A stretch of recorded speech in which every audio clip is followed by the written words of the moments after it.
Your old weirdo Reno McDallas is here, and I've got a middle-aged, bald, fat man with too much time on his hands problem.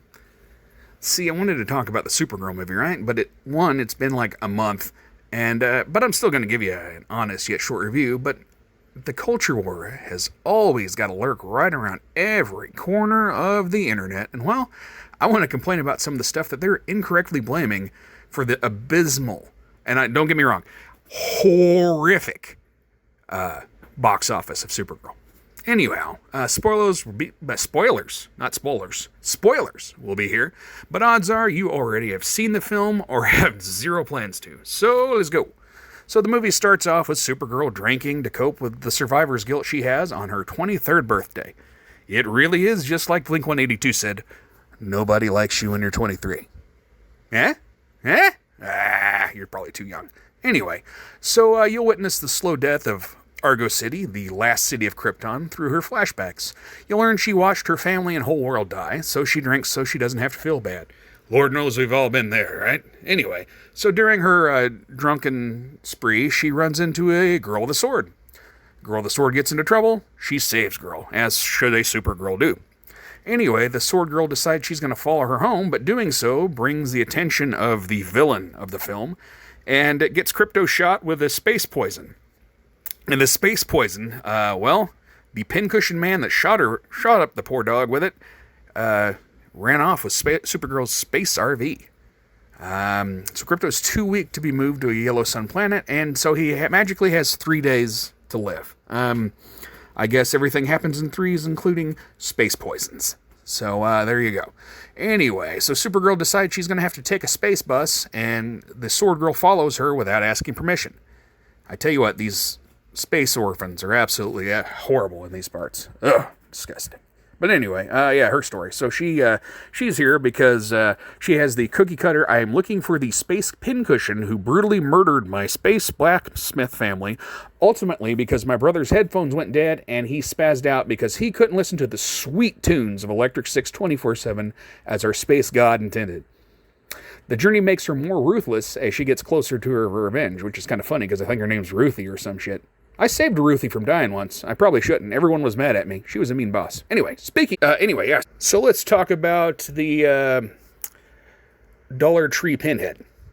Well, he's a bad dude from the Yellow Hills. Not Yellow Hills. Yellow Hills.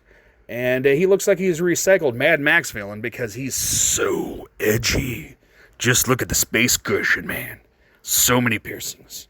So scary. Anyway, right, back to the space bus. So there's a neat little battle that ensues due to people trying to be pirates and do what have you. I ain't going to spoil it, but it was probably one of the better filmed pieces in this film. I enjoyed it. But we can talk more about the issues with that and the other parts of the film that I enjoyed. But anyhow, after they get landed, there's another, bar fight, because that's what apparently Supergirl does. But,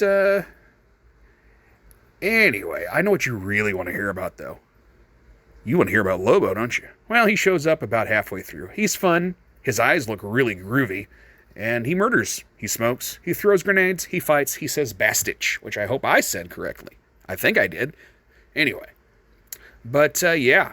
So 90 comic book fans are going to approve of that part. Absolutely. So he's here because he has a bounty on one of the fellow evil edgelords that works in cahoots with the Yellow Hills pin guy. So anyway, after that whole little battle, they all end up on the same planet. It has a green sun and a yellow sun. The green sun makes Kryptonians curl up and die. So anyway, the sneaky Sword Girl pulls Supergirl into a cave to help protect her, and she also finds where Pincushion Bro left Supergirl's space RV and brings her costume.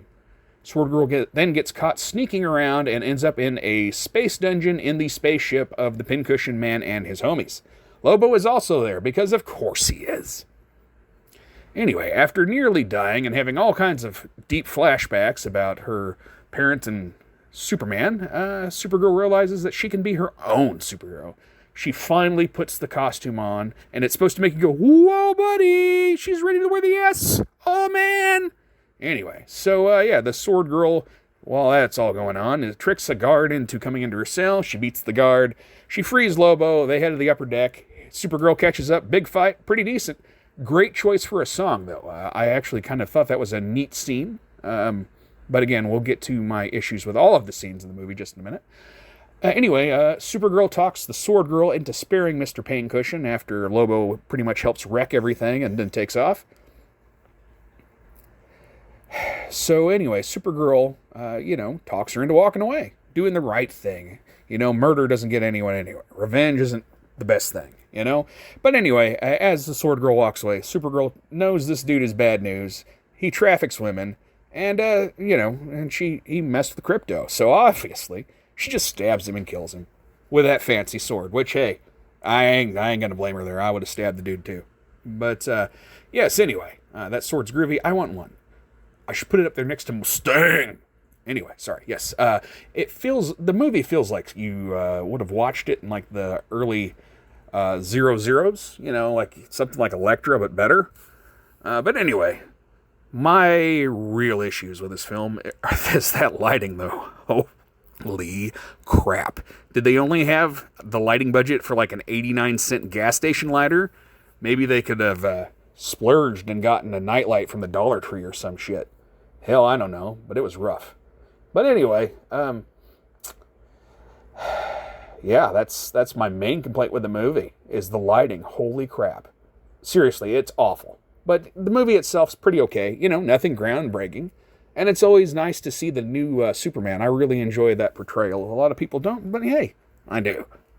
Anyway, I'd be tempted to give this review of this film a 7 out of 10. But, since I couldn't turn up the brightness in the movie theater, hopefully I'll be able to do that when it comes to Max or Blu-ray, enough to actually see the fight scenes. So if I ever see the fight scenes, I think it gets a 7 out of 10. But since I couldn't see the fight scenes, it gets a 6 out of 10.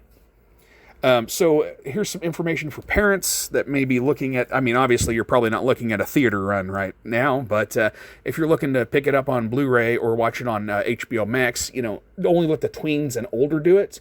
The content might be a touch heavy for the wee ones. We got the whole Krypton go boom bit, and then kryptonite poisoning and mentioning of sex trafficking girls. You're the parent, it's your choice, but you know what your kid can handle. I just kind of wanted to give you a heads up. I would have liked to known.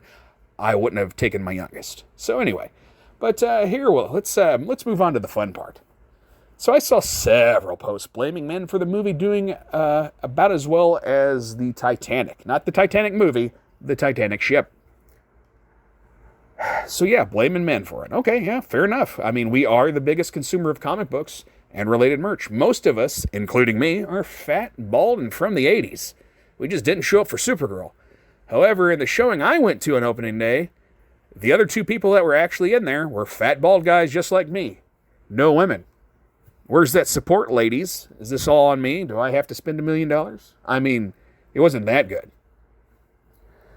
But yeah, okay, here we go to the other side of the aisle. Listen, we've all been tired since the Star Wars sequel trilogy. I know it. A lot of stuff nowadays is woke, and if you hear an actress come on and lecture the fan base, you automatically just think the movie will be absolute crap. You're usually right. But let's be honest. Yeah, she's a 25-year-old lady that says something a lot of 25-year-old women think that are from Hollywood.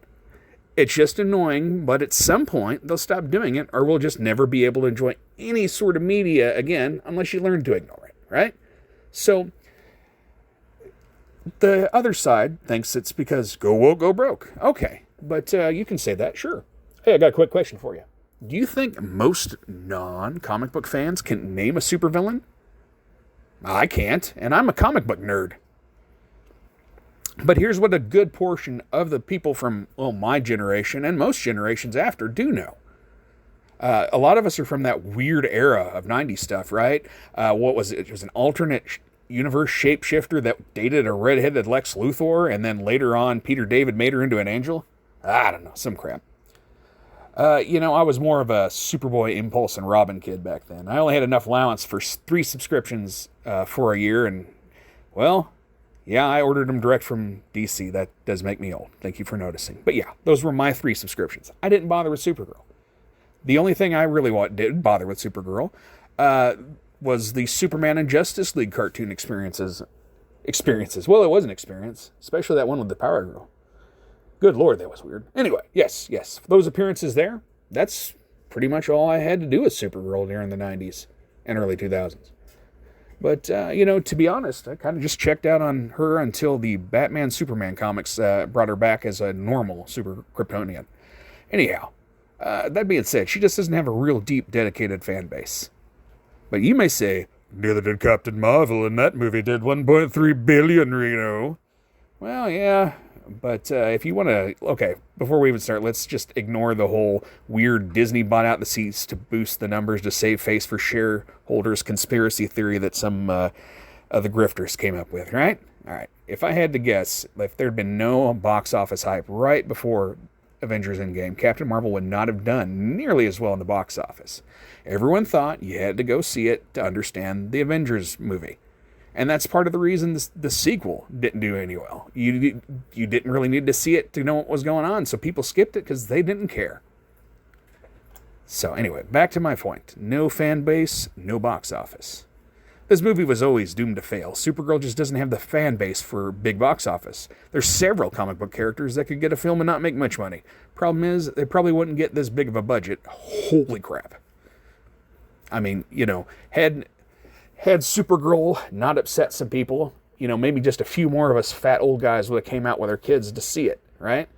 Which, in the end, that kind of sucks for the kids, that really wanted to go, and the parents that felt uncomfortable or butthurt. But, hey, speaking of butthurt, some butthurt can be uncomfortable, right, Perry? Anyway, yes, sorry. So people get so caught up in fighting about movies and politics, and whatever stray foul wind grazes their butt hair. Supergirl was always going to fail no matter what. I'm sure you could name several heroes off the top of your head that would fail just the same.